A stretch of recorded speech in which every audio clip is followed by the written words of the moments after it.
We start with a reflection of Mullah Ali alayhi salam's saying, وَتَحْسَبُ أَنَّكَ جِرْمٌ صَغِيرٌ. You think that you're a small body, while the whole cosmos is encompassed in you. Today we're going to look at paradise at the level of Sharia. Next lecture we're going to explore paradise from the level of Hakikat, which is Ismailism, the esoteric understanding of paradise. Mullah Ali says, "O brother, an assembly, majlis, in pursuit of knowledge is like a garden in paradise. If you want to be in paradise on earth, then attend daily such an assembly." And we are just doing that and exploring. This one here is from Diwan Nasiri. Nasir Ishq Mawla Ajab Firdaus se Aala hai, बुला ले अपने हर साथी के आजा अश्क बरसाएं. This again is a very beautiful quotation because it talks about the supreme paradise, right? Firdaus-e A'la. And since our presentation is focusing on the Ismaili understanding of paradise, in the second lecture, we're going to revisit this quotation. We will look at Firdaus, the paradise, in detail. Who can guess what this is? Dubai, maybe? Canada? Cairo, Nazar Park. Yes, absolutely. Thank you. We get enjoyment from these gardens with all our five senses. But how amazing if we can consciously be aware and mindful of our spiritual senses too, right? All right, this is another one. Edmonton. Yes, absolutely. In September, Princess Zara was here and they actually opened the Diwan. In this garden, clearly visible the Char Bagh. On this spot here, we have a water system. This is the main flow of water, which then goes to the second terrace, and then it continues to flow all the way out and beyond. All our senses come to play. We have a little bit of steam here. We have sound. We have all the flora and fauna. This whole idea of connecting paradise with gardens. Down through many centuries, Islamic culture has continued to see the garden as a very special place where the human meets further proof of the divine. When we look at these Char Baghs, every single person benefits from these four rivers of paradise. But remember, there are levels. So everything also is at the physical, spiritual, and intellectual level. The rivers of pure water, the esoteric understanding of this is the intellect of the Imam of the time. And the river of milk is the soul of the Imam of the time, nurturing all humanity. So you imagine Imam is a fountainhead, the universal intellect and the universal soul. So his mercy, his knowledge, his love, his affection transcends and flows through all humanity. The river of honey is very amazing. Even physically, when we look at how bees make honey, it's very intriguing. So the river of honey is ta'wil. All the bees go to different flowers. All the different colors, all the different tastes become one sweetness in honey. And those are the treasures of paradise, which is knowledge and wisdom. The river of wine. Throughout our presentation, please remember the square, circle, and triangle, the physical, spiritual, intellectual aspects of it. So physically, the river of wine is basically the revelation of the Holy Quran, the Ismaili understanding, and right now we are at the dawn of the spiritual cycle. Then it refers to the love of the Imam of the time. Words of our beloved Khudawand, where he tells us that the man who is not given to deep thinking. This is an invitation for us to really be consciously aware that anytime Imam says something or when we look at something, if we try and connect the spiritual and intellectual aspect to it, we can really get a holistic, amazing picture. The man who is not given to deep thinking and who does not have the ambition to rise high is like a raindrop which evaporates from the surface of the earth. The man who has the ambition to a higher realm practices more and more ibadat, prayer, and also cultivates love in his heart. So here is the key, right? What should be the intention for paradise? But it is wrong to practice ibadat with a view of escaping from this prison of the world and gaining paradise. For paradise too is a prison. Okay?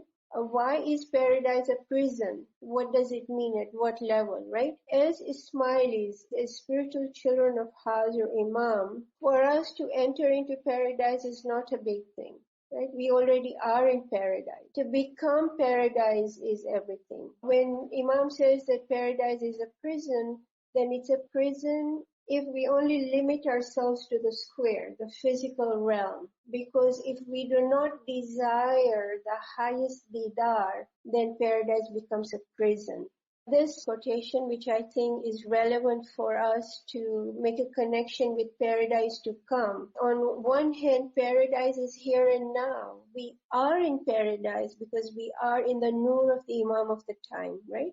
But in this physical realm, what Imam says, science has reduced space almost to nothing. A conscious effort was needed to bring the East and the West together, so that with the shrinkage that had taken place over the physical part of the earth, culture, moral, and spiritual expansion can meet it, right? So the spiritual aspect of understanding paradise would merge with the physical reality. Paradise is not on this earth. Allah Himself says that. So be careful not to confuse your thoughts about your future. Be careful not to confuse your thoughts about the future. So again, Imam is reminding us, right, of this interplay of the merging of the junctions of the body, soul, intellect. Paradise is not on this earth in the sense that in paradise there is no struggle, there is no hardship. And even if we look at the lives of the Imam and our prophets, we see there is always hardship. And the reason is because those are lessons for us. What do hardships teach us, right? They are basically teaching us responsibility, they're teaching us accountability, humility, right? The greatest and the most important ethic of our faith. Paradise is not on this earth in the sense that we cannot appreciate the spiritual and intellectual aspects and the beauty in this physical realm. Here are some of the synonyms of paradise are bliss, Garden of Eden, City of God, Divine Abode, Eternity, Next World, Heaven on Earth, Nirvana, Utopia, Abraham's Bosom, Zion or Zion, Promised Land, Seventh Heaven, and Heaven. Let's reflect for just one moment. Like some of these ideas are not tangible, right? Bliss, for example. It's not a physical garden. Bliss is within us, it's felt, right? If we look at the concept of Zion, basically in Psalms, it says the city of our God.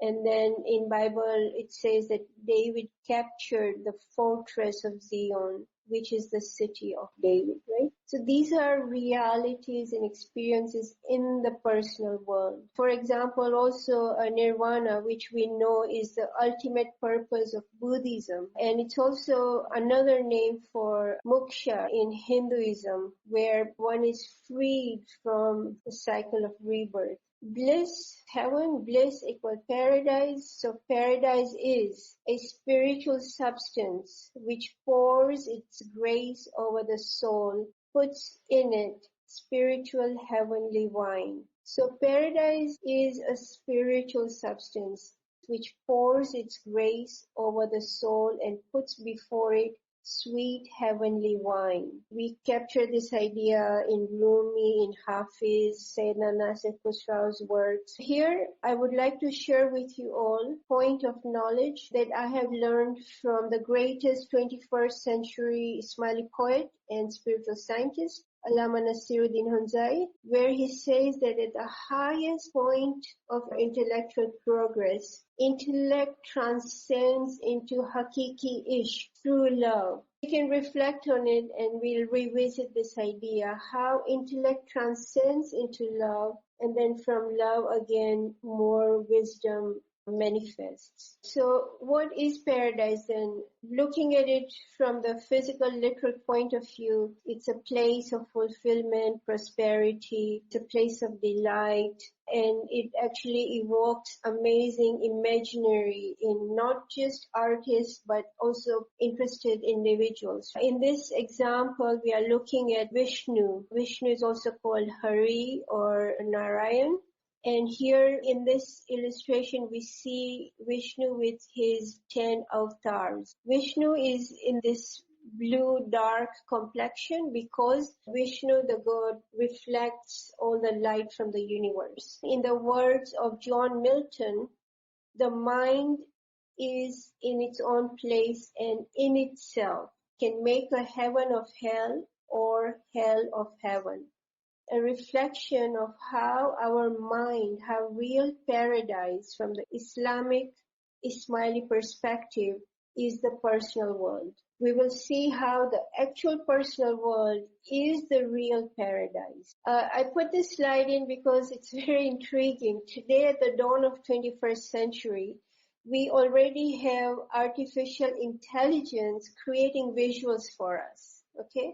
So if, for example, you put in the word paradise, you put in the word sky, you put in the word water, then AI will generate an image for you. So when AI, artificial intelligence, is able to do all these, what is the role of soul? What is our responsibility of remembering Mullah Ali, where he says that you think you are a small body while the great cosmos is within you? What is paradise? The idea of the Garden of Eden is common to all Abrahamic traditions. Judaism, Christianity, Islam, we all accept this idea. What is in this garden? And this whole idea of Adam and Eve coming out of paradise, the Ismaili perspective, the Ismaili understanding is very different from the literal understanding. Because if paradise is a place of peace and tranquility, what sin is there in paradise for Hazrat Adam and Eve to come out of it? Those are reflections we will revisit. In this illustration here, we can see this image of Jesus Christ welcoming Hazrat Maryam alayha salam, and all these angels are surrounding. And in Arabic, paradise is Jannat.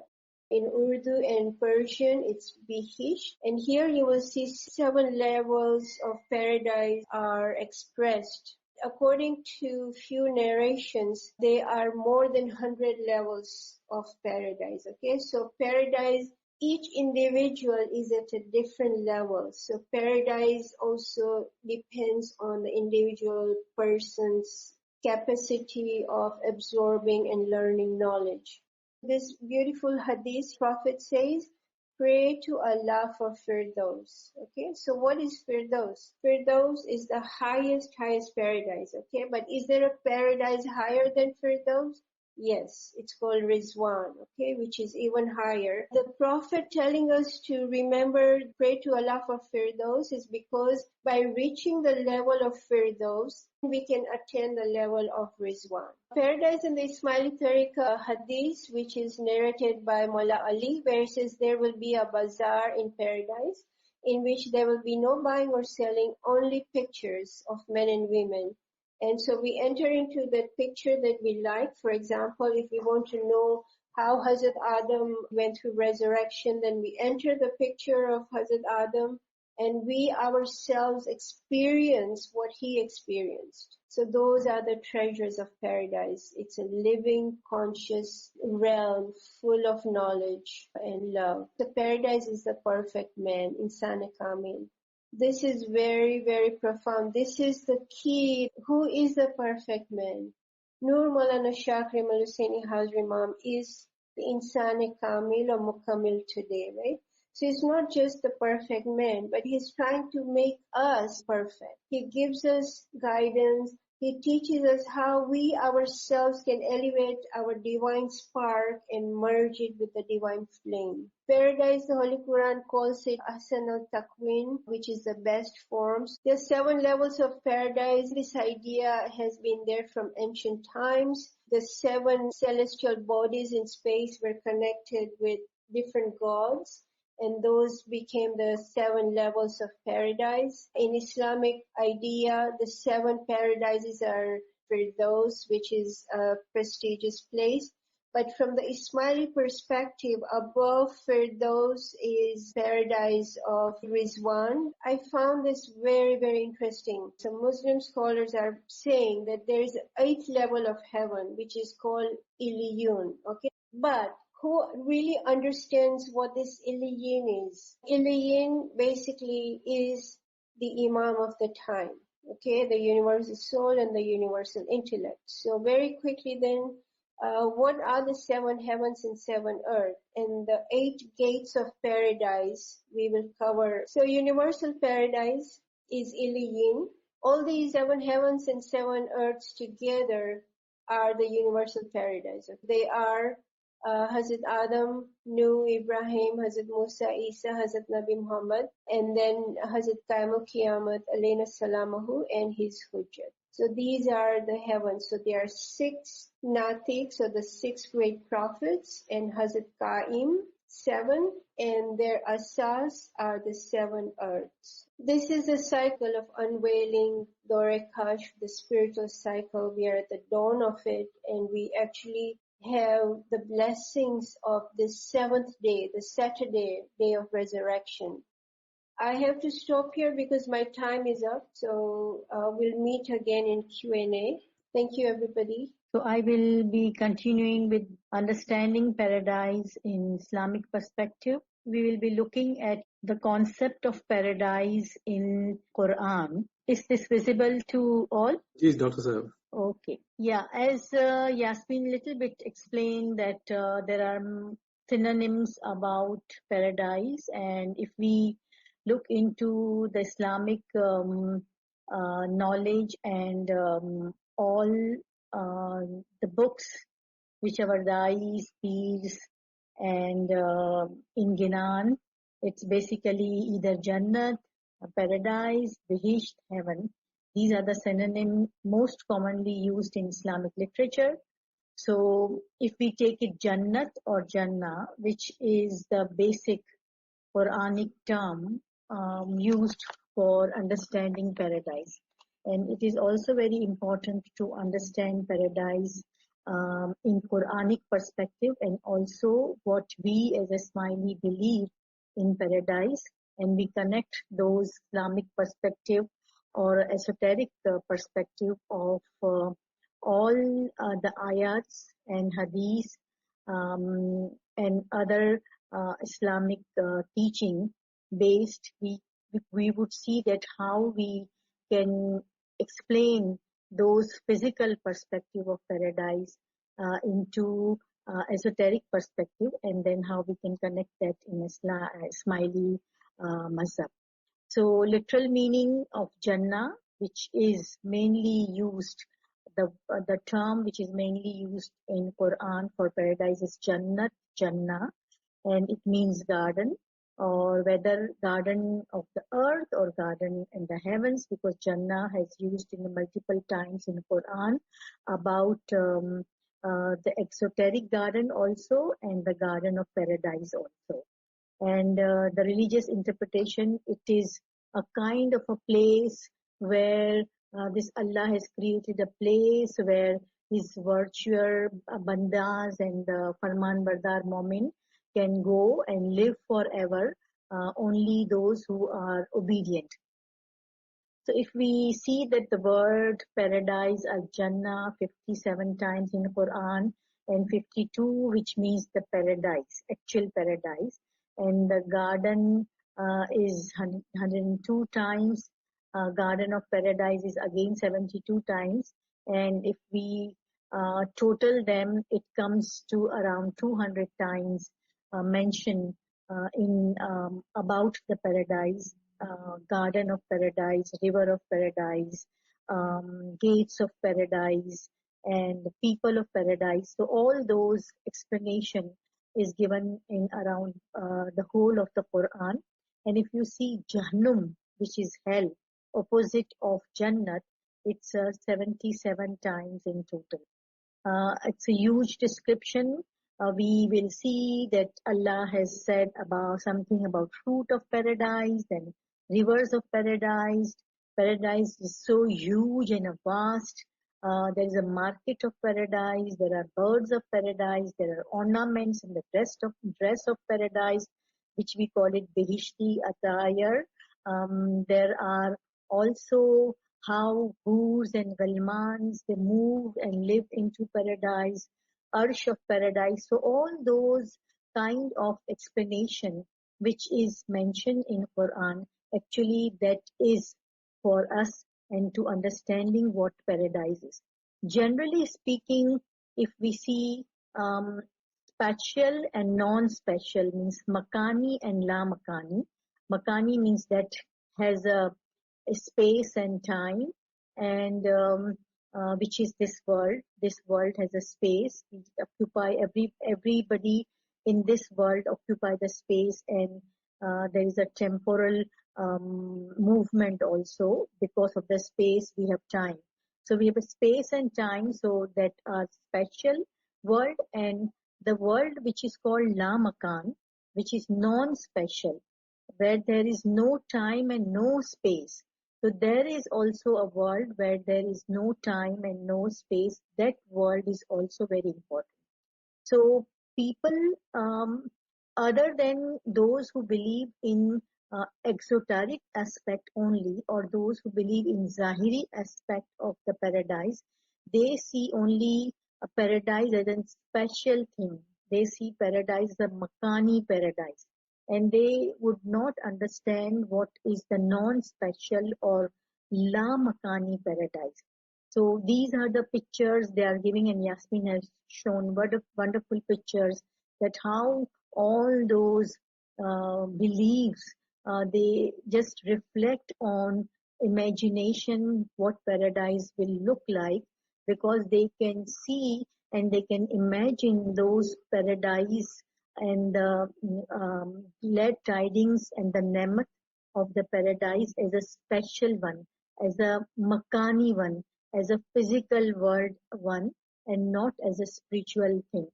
So what usually I have collected these information from multiple sources, and then these are the basically all the references also given that Jannat or Jannah is as wide as heaven and the earth. So if you see the whole measurement of this earth, the paradise is also equals to this earth and the heavens.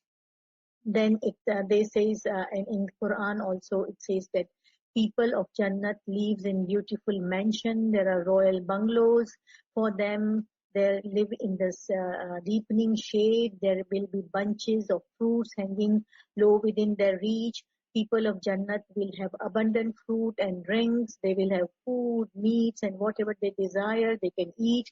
They will drink the river from pure water, milk, wine, honey, and the wine is actually crystal white, delicious, and free of intoxication. And they will wear bracelet, gold, pearl, green ornaments, fine silk clothes, and they will also be very healthy and will never feel fatigue. So these are all the descriptions from all of the Quranic if you find, and they enjoy the companionship of their pure spouses. They are with their righteous family members, and there will be no resentment.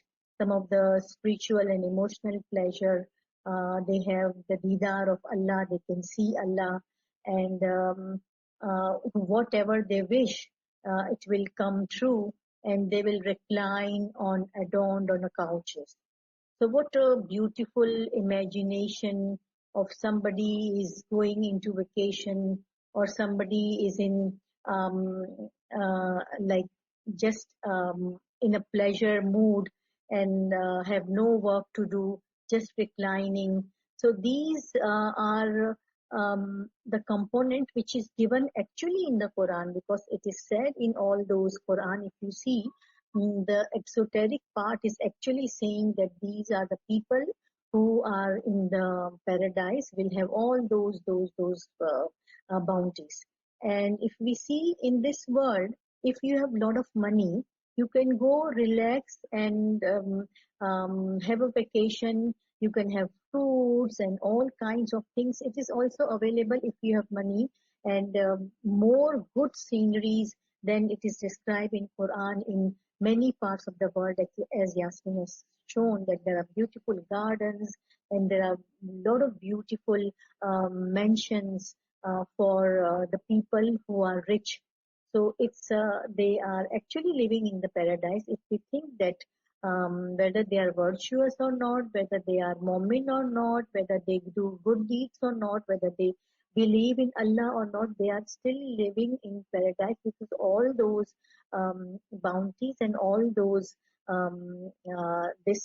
pleasures which is mentioned in Quran, and if you see those in ayats, actually they have this. So what's the difference? Like, you can have these things. If you are rich, then you can do all those things right away. And why you want to worry about the next world, and why you want to worry about believing in Allah and doing all those resurrections activity, all those spiritual activities?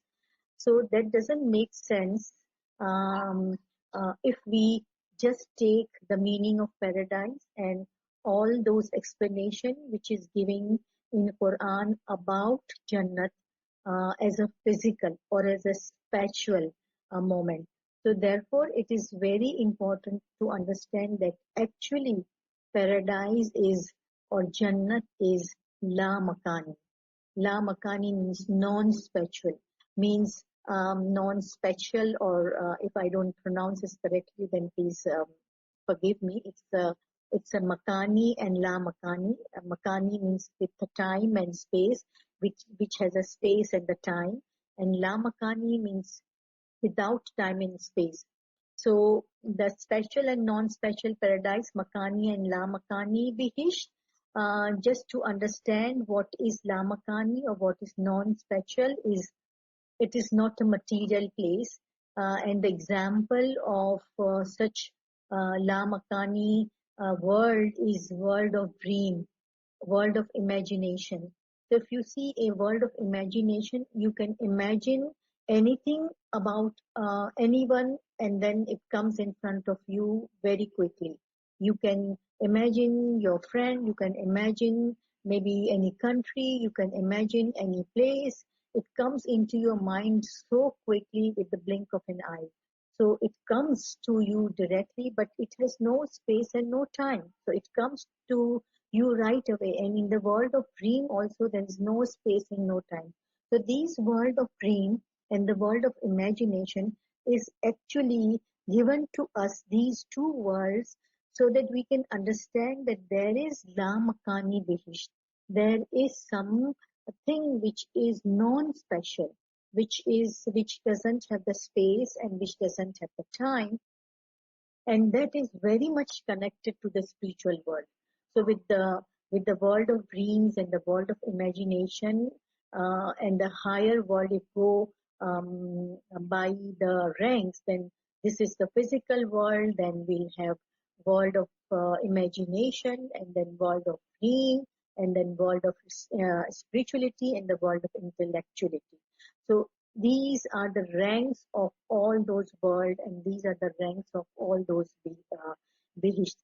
So spiritual world can be understood, and spiritual paradise can be understood by world of dream and world of imagination. And if we improve and purify world of imagination and world of dream, then we can enter into the spiritual world, and we can enter into the non-special world or non-special paradise.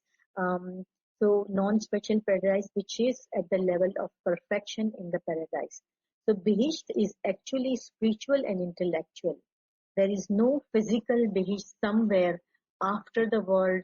We will go into some place where there is a place where It's a vast place like heaven and the earth, and the geographically area, but it is something which is very spiritual and very intellectual. So since paradise is intellect and soul, and it is non-special, but then we can link that this is connected to the spiritual soul. So that is our connection with the spiritual soul, with this earth also. So that's the reason we live in the earth, but our connection is in the universal soul.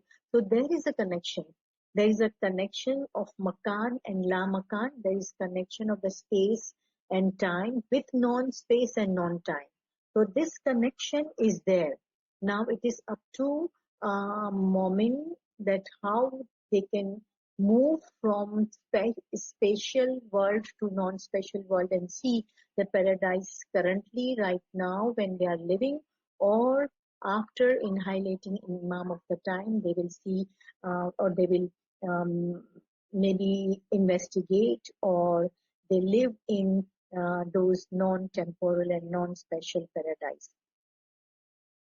So this is also non-temporal from one aspect, because time comes into existence as a result of the rotation of the space. So we all understand that once the space is rotating, we have time. So if there is no space, then definitely there is no time. So for instance, there in paradise, it is said there is no past, no future.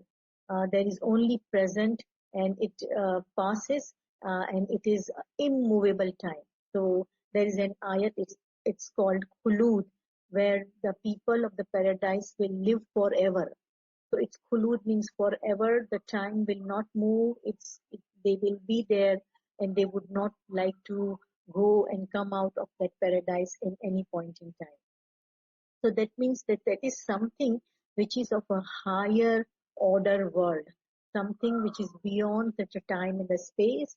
And in the paradise, it is the clear concept of space and time according to your wish.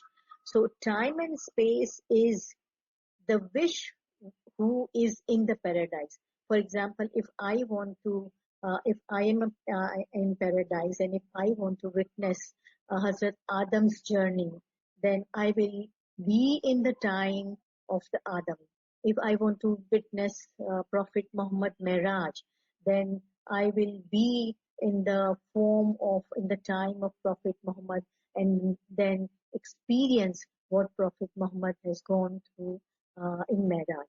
So it is the wish of the person at the higher level, where whatever he wishes, he can witness and experience that. In fact, he will be given all the experiences of all the time. And that is the word or a concept in the Quran will come later, that how it happens. So to explain more clearly, this is a book. I don't know whether you can see, this is the book which is called Guldasta-e Irfan, and there is very beautiful poem in Allama Sahib has explained La Makan Ki Kaifiyat, the quality of spaceless world. And why I brought this, because this is very important for all of us to understand. And because we often forget and we think that everything is tangible, and it's time bound and space bound, and we forget the spiritual ranks which are not time bound and which are not space bound. So, and there are a lot of qualities. There are 26 verses, but I have just mentioned here maybe 5-6 verses which are very important. So in Urdu it says that garche bartar hai makan se had kaise la makan, jalwagar hai surat alam mein paida o nihan. Like beyond space is the boundary of the spaceless world's quality. In the world form, it manifests openly and hiddenly. And then है तसव्वुर ला मकान का बस अजीब व दिल फरेब, ला हयुला व मसाफत एक जहाने जावेदान. So the spaceless world's concept is extremely amazing, fascinating, an everlasting world without matter and distance it is. And the third stanza, Loh kursi la makan hai, rahmat kul la makan, jaan alam la makan hai, jaan fiza or jaan satan. Tablet, pedestal, and a universal mercy and the spaceless world. Universal soul is spaceless, soul nourishing and soul seizing. I will just read now the English translation. The essence of elegance and beauty, the source of painting, possessor of recognition and realities, origin of paradise's pleasure. Although he is but a drop, this is very important, that although he is but a drop, the ocean is contained in it. In a drop, the whole ocean is contained in it. Although he is only a particle, the sun scatters light in it. This is the same Maula Ali said, that the whole world, this cosmic world, is contained in you. So the whole of this world is contained in personal world. And there are few last stanza very interesting. O Nasir, essential knowledge is to know the secret of oneness, which is Wahadat. Surplus knowledge is like the water of a boundless ocean. So knowledge basically is the spaceless world. Knowledge is basically the paradise, because knowledge doesn't have the space and the time. It is very essential to understand the secrets of paradise, understand the secrets of Wahadat. And necessary it is to see the divine throne is on water, or do its bearer carry it on the supreme heaven. So is there a way where the whole huge throne is carried by the angels? So how it is possible? And in the last stanza, which is very interesting, and it says that पूछना गर शर्त दानिश है तो सुनिए एक सवाल कादिरे मुतलक मलक पर क्यों हुआ बारे गिरान. So if wisdom requires questions to be asked, then here is one. Why did the omnipotent God becomes a heavy burden on the angel? Because we hear that the angel, 8 angels have carried the arsh of Allah. So why it is important for 8 angels to carry the burden of arsh or burden of omnipotent God with the arsh to hold like forever? So that is the question, that this all questions and all concepts require knowledge and understanding. We will be discussing few of the concepts which are very important to understand the paradise. So first of all, paradise is knowledge. And knowledge, which kind of knowledge? Is the true knowledge. Like Prophet Muhammad in a hadith says that he who dies without recognition of Imam of the time dies like a jahil. And a jahil place is hellfire. So true knowledge is paradise, and not having the true knowledge is hell. So this is the clear difference which Prophet Muhammad have given to us, that those who do not get the true knowledge, they are still in the heaven, because they are jahil, they are ignorant. So all ignorant, all those who are ignorant are actually not in the paradise, and if they are not in the paradise, they are in the hell. So Bihisht is true knowledge, and devoid of true knowledge is hell. And Imam recognition is the God recognition. Then definitely divine sciences are also gathered together in this recognition. So who will give us this true knowledge? Who will give us this knowledge, and this knowledge about the recognition of Imam? So if we obey Imam, if we recognize Imam and truly recognize Imam, then definitely we will be able to get all those knowledge which is giving us the non-special paradise, which is true knowledge, and we are still in the paradise. There is one hadith that God clears a path to paradise for the one who follows a path of seeking knowledge. And the angel lay down their wings for the pleasure of the seeker of knowledge. As for the learned, which is alim, Whoever is in heaven and the earth, including the fish in the water, seek forgiveness to him and the excellence of the learned one over the worshipper. And Abid is like that one of the moon over all the stars. So this hadith is clearly explaining that the one or the mu'min who walks for seeking the knowledge or who do hardship or any struggle to get these true knowledge, actually the angels lay down their wings and they pray for that mu'min and then they help that mu'min to gain the knowledge. And this is the hadith in Tirmizi. Like one of the verse which Allama Sahib always says, and I like this, that बागो गुलशन की सियाहत में जरा सा हंस तो है, सैर इल्मी के लिए सबसे बेहतर है किताब. So there is, you can go and walk, and there are a lot of pleasures in this garden, which is an external garden, but the best garden is Sera Ilmi. So Ilmi garden is the best garden, and for that you will need a book.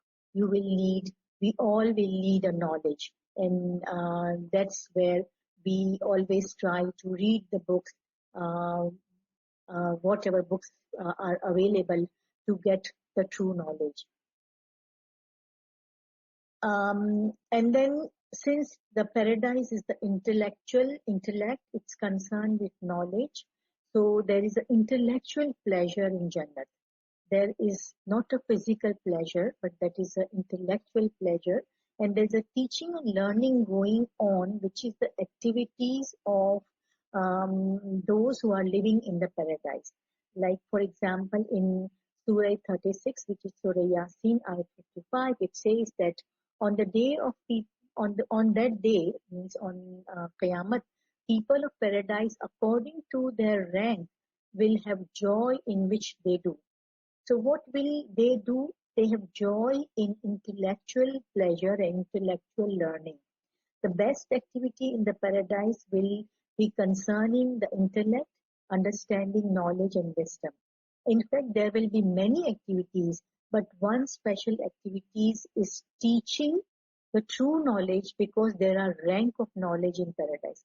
This is very important component, because why we also have to learn and gain true knowledge for this world also, and then in hereafter, when the people and the spiritual ranks will be there in the paradise in the world after, because all the spirit, all the people's souls have ranks, and then if we have got the knowledge in this world, we would be able to teach in the paradise. So there is a joy in teaching also, and there is a joy in learning also.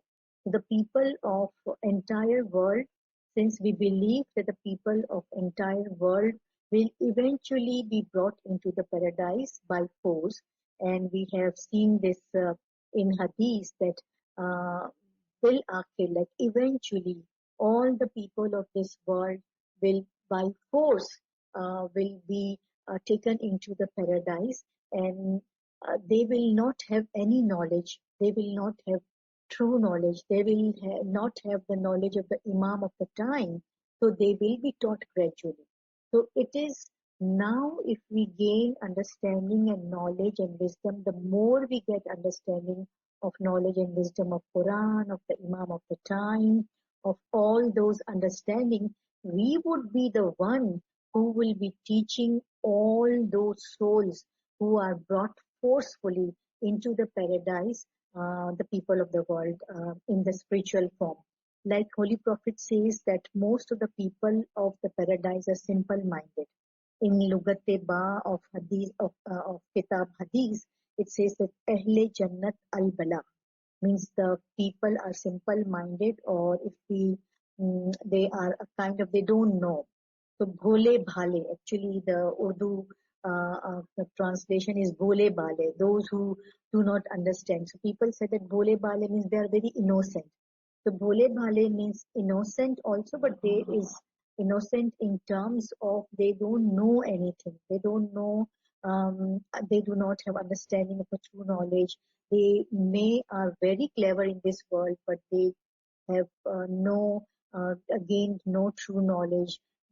Imam of the time, recognition of the Imam, and all those recognition, at least at the level of ilmul yaqeen, they will not have those knowledge. So uh, we would be the one who gained knowledge in this world, would be able to teach them, and then also simultaneously we will learn a lot of things. So this is an indication to the fact that the bounty of knowledge which is in the paradise and in the form of teaching and learning.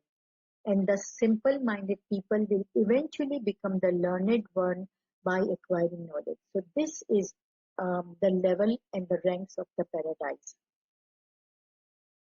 The other concept is Imam is the fountainhead of guidance, we all know. And so Imam is, as Yasmin explained, that actually our paradise is Imam.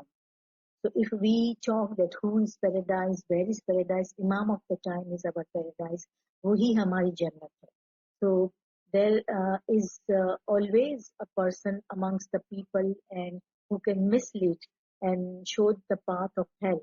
So in contrast, it is very important and necessary that there should be a person in this world who is able to guide the people on the straight path and make them enter into the paradise. So who are they? They are the Prophet and the Imam of the time, or the true guide for Mu'min, who can show the straight path so that we can enter into the paradise. And Imam Sultan Muhammad Shah Salawatullah alayhi has said that if you want the hereafter paradise, then keep your soul in the love of God. You should always think about Mawla, think about him and think about Imam, and never forget him even for a moment. So this Imam actually was trying to explain that if we want to enter into paradise, it is important that we should love Imam, and out of love we can also gain the intellect. And as we know that to love, it is also important that we need a knowledge, and then to recognize the Imam, we would need knowledge. So the knowledge and ibadat, both hand in hand, will make us enter into the paradise.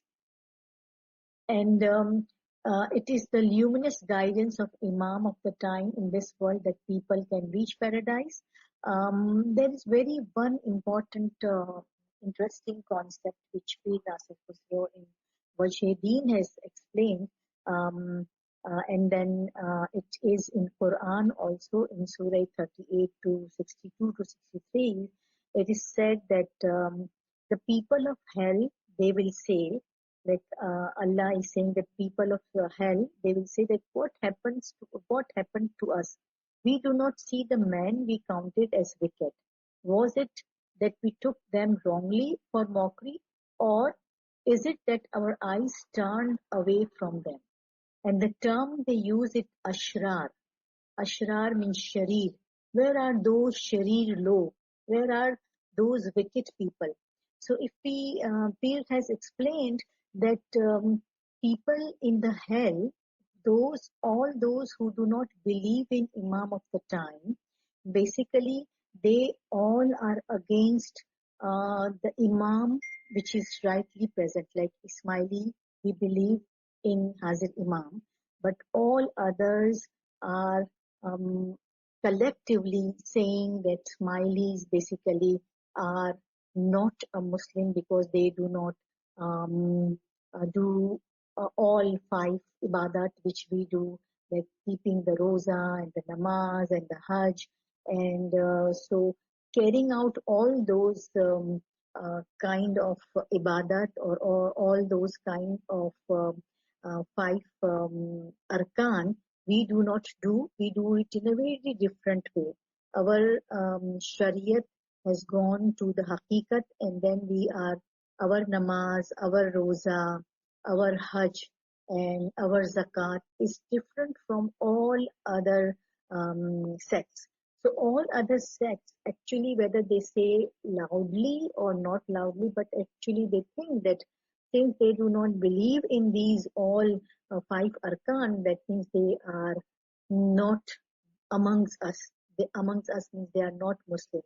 So they collectively don't see us as we will be able to enter into the paradise because we are not Jannati.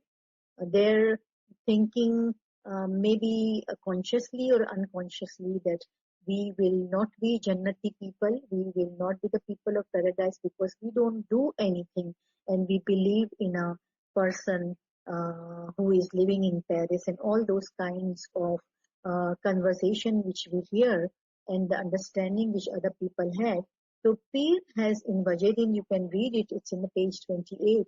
It says that how lucky are those, and they say that who are those wicked, where are those wicked people? We don't see them in the Jannat. We don't see them in the, we don't see them in the hell. Either we were wrong or they were right. So this is the conversation which is mentioned in the Quran that the people of hell will conversing among themselves that where are those people. So it is actually, according to Peer, it is the conversation is about this Ashrar, and Ashrar is Ismailis, that they are considered of not people of paradise. So then Peer is saying that how lucky are those who are wrongly considered among the wicked, but in reality they are good and hence enter paradise, and no trace of them found in hell. So Peer is basically explaining that if we really, truly obey Imam and we really believe in Imam, that means that Imam has now considered us the spiritual and the intellectual beneficence, and then we were the beneficiaries of those intellectual and spiritual du'as, and we will be in the paradise. We are in the paradise because we believe in Imam. And like Allama Sahib is saying that कौन कहता है कि मौला के दर से हट गया, गाफिलो सुन लो कि मेरी जन्नत है इमाम. Like who is saying that I am not, I'm moving away from the gate of the Mawla. Oh ignorant people, listen, my Jannat, my paradise is actually Imam. So our all of Ismaili who believe in true Imam, who believe in Maulana Hazrat Imam Noor, and we obey him truly and loving him truly, then basically we are in paradise of Imam Zaman.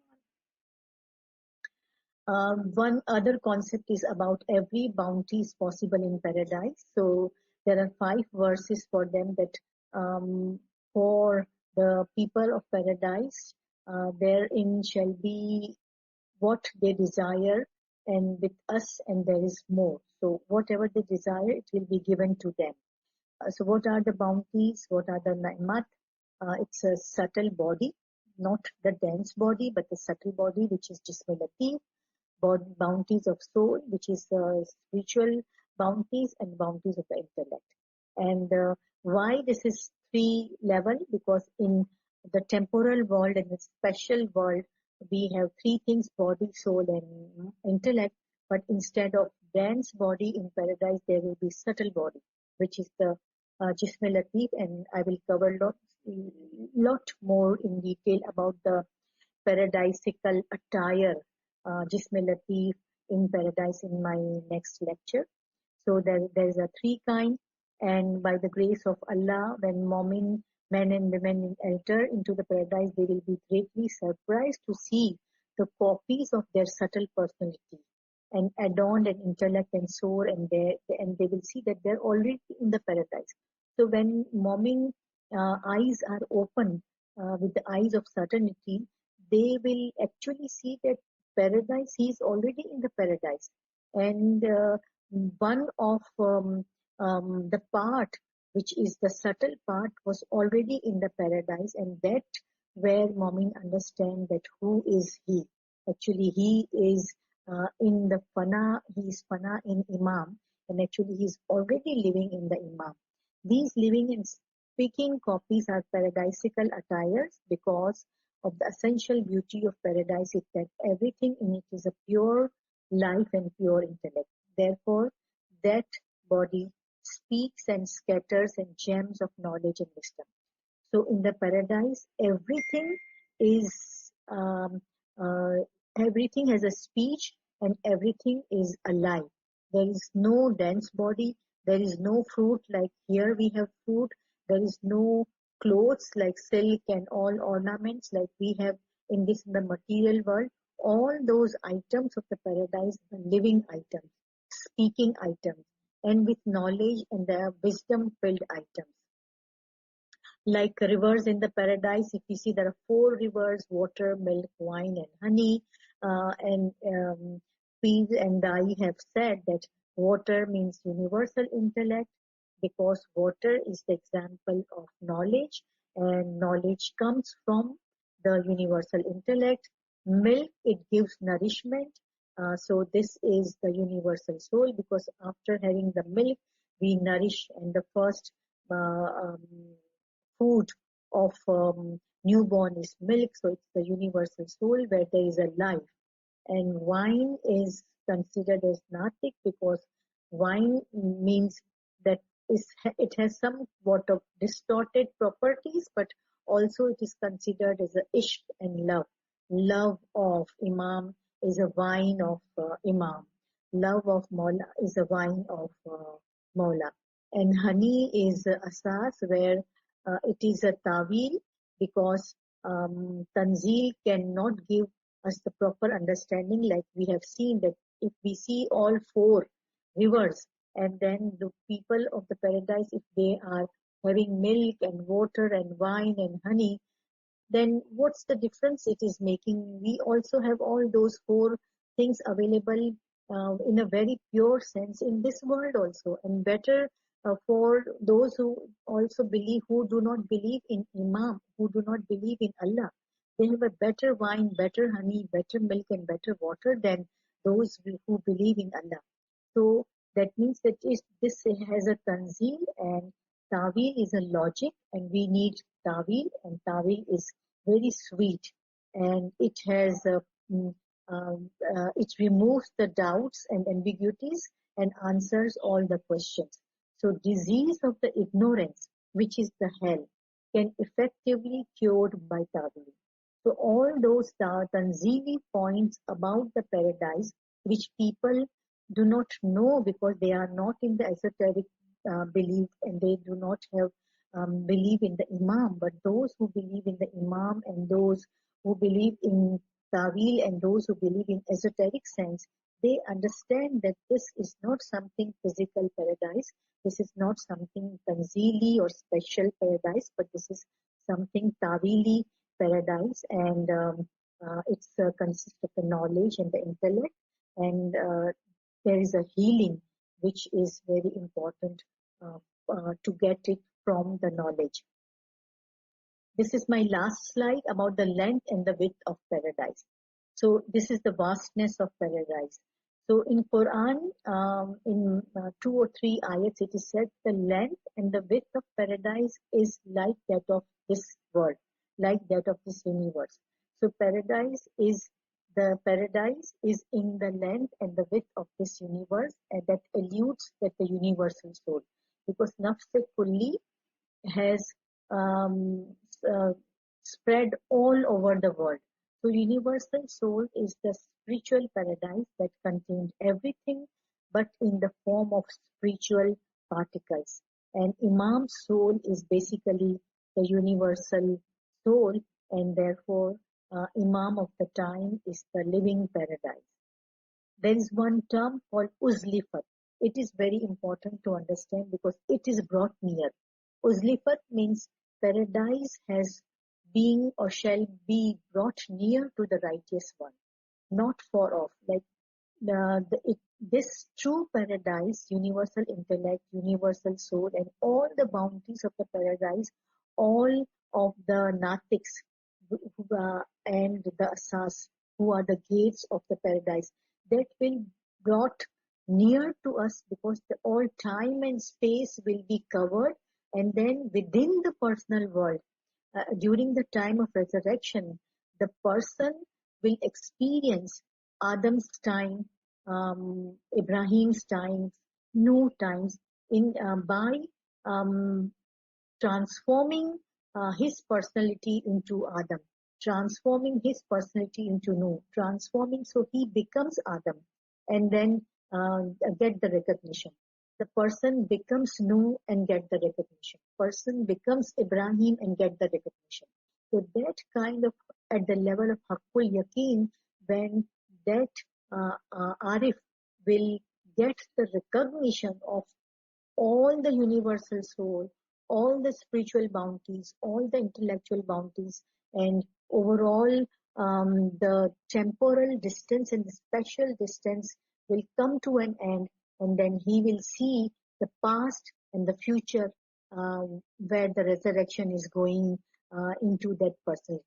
So that is where Uzlifat means the paradise actually had brought near to that Arif, and then he will actually experience all those bounties and all those imams and natiks and asas, and then when he becomes all those and experience those, then he move back into this world, and then maybe he can give this knowledge that how he has experienced all those miracles. So actually these are all big miracles of the prophets and imams which are brought near. And so Allama Sahib is asking this question that now imagine which bounty is lacking in paradise. So you actually become the paradise, as Yasmin says, that the level of paradise which is above Firdaus is you become the paradise. And when you become the paradise, everything is within the personal world, but not in the form of makan, not in the form of temporal distance, or not in the form of time, but time and space. It's above time and space, and it's in the spiritual manner, and it's the intellectual manner. So if some people of the paradise want to observe a unique beauty of miracle of Miraj, for example, the holy Miraj of Holy Prophet, then definitely it could be possible for that person to see how Prophet entered into the Miraj by actually doing the Miraj of the Prophet and experiencing that particular event. So experiencing all those events in a Tanzili form, and then later on in the Tawili form, that will be the process of Uzlifat. That will be the process of bringing the paradise and the bounties of paradise near to that person. So we could not say that we were not in the time of Nuh, we were not in the time of Holy Prophet, we were not in the time. So all those time and the distance were actually condensed, and then bringing it into the near, very near to into the personal world of Arif. So I think I'll stop here, and then be happy to answer any questions. So overall, we said that paradise is the true knowledge and recognition of the Imam of the time. Ismailis are lucky that we believe in the esoteric aspect, and whenever we strive for the true knowledge, basically we are striving for the paradise, and when we get true knowledge, we are entering into the glimpses of the paradise. Thank you. Subhanallah, Dr. Sahiba and Yasmin Sahiba. Friends, please share your questions in the chat.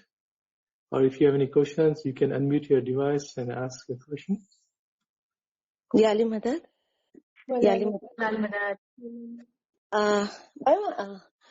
जैसे आप पूरा जो समझाए, so we are like, हम लोग चाहते कि हम वो लेवल तक पहुंचे, but my always एक दिमाग में आता है कि जन्नत में जो अजाजिल का जो कॉन्सेप्ट है, या हजरत आदम के साथ जो हमारे साथ भी है, जो हमें रोकता है, तो ये अजाजिल को थोड़ा सा अगर आप इसमें समझा सकते कि how we can overcome to reach that Firdaus or Jannat. So the immediate action to undo the influence of Azazil during Nurani Ibadat time is to do zikr, to recite a Ginan, a Quranic reference, remember a Farman, do zikr ilahi, but do it really, really fast and with concentration. If you're alone, then recite it really loudly so the voice would get into your ear. as that's the right action to do at that point in time. To protect yourself from Insi, Shaitan or Azazel, friends, colleagues, family, you need knowledge. To protect yourself from Jinni, Shaitan or Azazel, you need Giryavzari. So the key is immediate, continuous, rapid zikr. This will undo all disturbing thoughts and will help in concentration. So for example, if you are in Jamaat Khana or if you are not alone, then recite Ismi Azam in your heart really, really rapidly. If you are alone, then you can recite it loudly. For example, Al-Hayy, Al-Hayy, Al-Hayyul Qayyum, Al-Hayyul Qayyum, Al-Hayyul Qayyum. Yeah, and like Allama Sahib has also written a lot about how we can control this negative powers. We call it Azazil or we call it Shaitan, or these are all negative powers which are with us, and the positive powers also with us. So they actually see the condition of our heart. So they are in near to our heart and they see the condition of a heart of a mommy. If that condition is not so pure, then definitely that shaitan will speak. And if the condition of the heart is pure, then angel will get chance to speak. So we have to keep the condition of the heart pure by many things. We all know that by ibadat, by tasbihat, by doing good deeds. So this is the making condition of the heart as pure as possible. We all are human beings. We cannot keep our heart pure every time. But if you do zikr and if you do ibadat and don't involve ourselves in the things which the heart can be impurified, that Saeed will come, an angel will get chance to speak, and then negative powers will be suppressed. So that's where it is very important that the condition of our heart should be kept pure. दिल के हालत को देखते हुए जो है आपके पास negative and the positive powers को मौका मिलता है. अगर दिल की हालत खराब है देन डेफिनेटली शैतान को मौका मिलेगा. अगर दिल की हालत प्योर है तो फरिश्ते को मौका मिलेगा कुछ विस्पर करने का. और विस्पर का मतलब है कि आपके अंदर वो सलाहियत पैदा होगी. तो जैसे खाने में भी अगर हम देखें तो जहाँ पर सफाई होती है वहां पे मक्खियां नहीं आती है, लेकिन जहाँ सफाई नहीं होती तो चांसेस है कि बहुत सारी मक्खियां आ जाएं. तो इसलिए it is important that we always try to keep condition of the heart pure so that angel gets chance and angel gets chance to speak. जब वो कुछ बोलेगा, एंजल हमारे दिल में कुछ बोलेगा या बात डालेगा तो definitely that gives us strength to do something good. और फिर आहिस्ता आहिस्ता वो एंजल इतना कवि हो जाएगा कि that will give only angel will be more powerful and the negative forces will be subsided. So that is the gradual process. Thank you so much, Bhema. और वो बुक का नाम रिकमेंड करेंगे Bhema जिसमें वो ओवरकमिंग का है, आप जो बोले अल्लामा साहब का. ये आप किताबुल इलाज भी पढ़ें और पहले अगर किताबुल इलाज है अगर वो पढ़ लें तो उसके बाद दूसरी भी बहुत सारी किताबें हैं. इमाम शनासी में भी है और जमात खाने की किताब है. इन तीन में बहुत अच्छी तरह से बयान किया हुआ. Thank you Bhema. Jali Madad. Okay, my question here is this about the intellect. Now, recognition of Maulana Azhar Imam. Now, of course, by hearing all this Usul ad-Din and going to Adam and all these things, we have now come to a point that to accept that Maulana Azhar Imam is Ali Allah. Okay? So that is the recognition of Maulana Hazar Imam and the future Imams also as Ali Allah. Okay, if I know that much, now the question is other lectures which I go through and you give me the references of Quran and so many things. Now I can't remember all those things. Even I hear so many other lecturers, they give different references of Quran. And for us to remember all those things and get that knowledge is very, very difficult because I hear you today, tomorrow I forget. Okay? So if I have this knowledge up to this level that Maulana Hazar Imam is Ali Allah, is it enough? And then if I do Ibadat Bangi and I purify myself completely, and then I have an Isme Azam. Now, if I go, progress in Isme Azam, now is that not called an intellect? I get automatically intellect coming to me by progressing in Isme Azam. Then once I know who is Ali Allah at that level.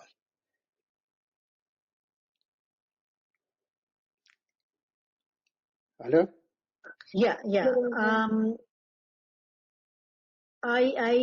So this is actually, like always, knowledge is important.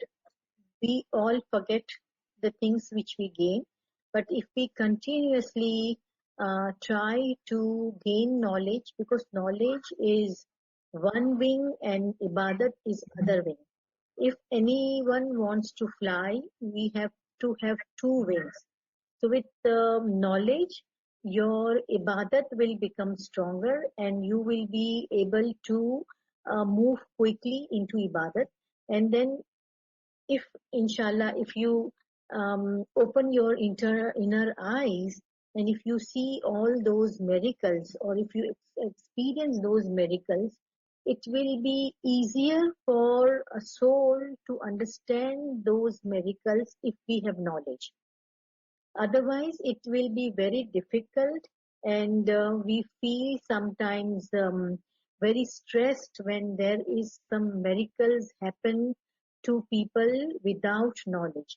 And we have seen that people when started doing bandagi without knowledge and then they have gone through those miracles because they are very pure and the spiritual miracles happened to them, they became very stressed out and they were unable to accept those, they were unable to understand those, and then their mental conditions were such that they were asked to maybe not to do ibadat for some time so that they can gain the knowledge first and then do ibadat.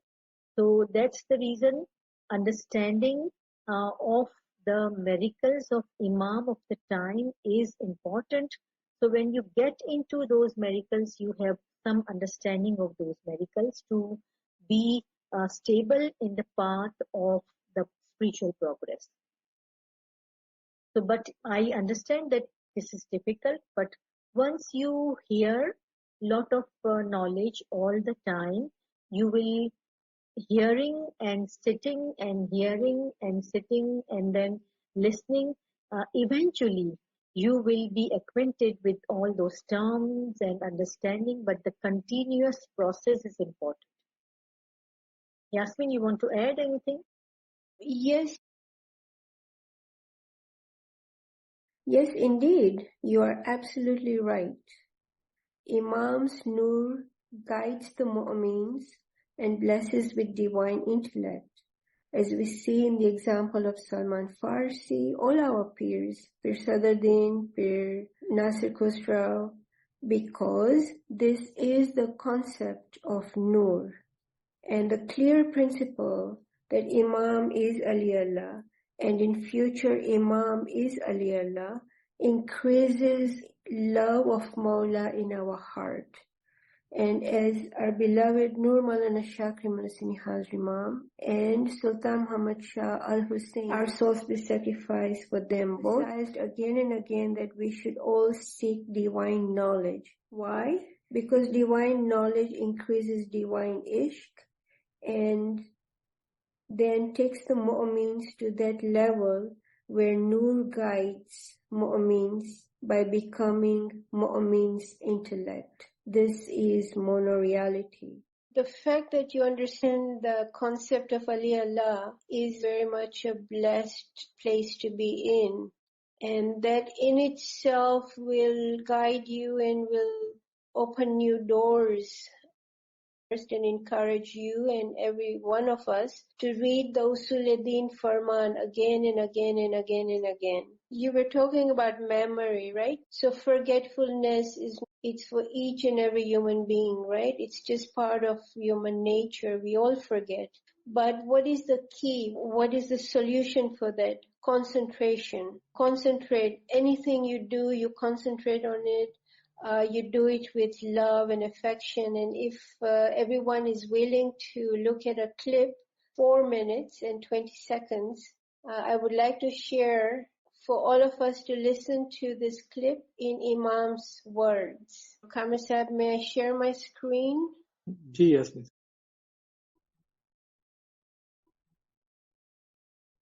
Do not do anything half-hearted. Do it intensely. Do it with all your power and strength. Do not allow the subconscious to influence you under the guise of, while this is after all our distraction, this is not our job, this is only a pastime. Every sportsman will find that by such intensive concentration, he can improve whatever he's doing in that line enormously. I hope you enjoyed that. It's a beautiful clip and many, many answers in it, right? Excuse me, we couldn't hear it. It wasn't clear unless you have it in writing, probably. So basically, Imam was saying that we should do everything with intense concentration. And he was saying that do not let the subconscious sabotage our ideas in the guise of any distraction. That's the key. Isn't it amazing, right? That Imam is saying that our subconscious can trick us into different distractions. So don't give into it. Thank you, Yali Madad. Yali Madad, Dr. Sahaba, Yasmin Sahaba, and friends, Yali Madad. Yali Madad, thank you. Thank you.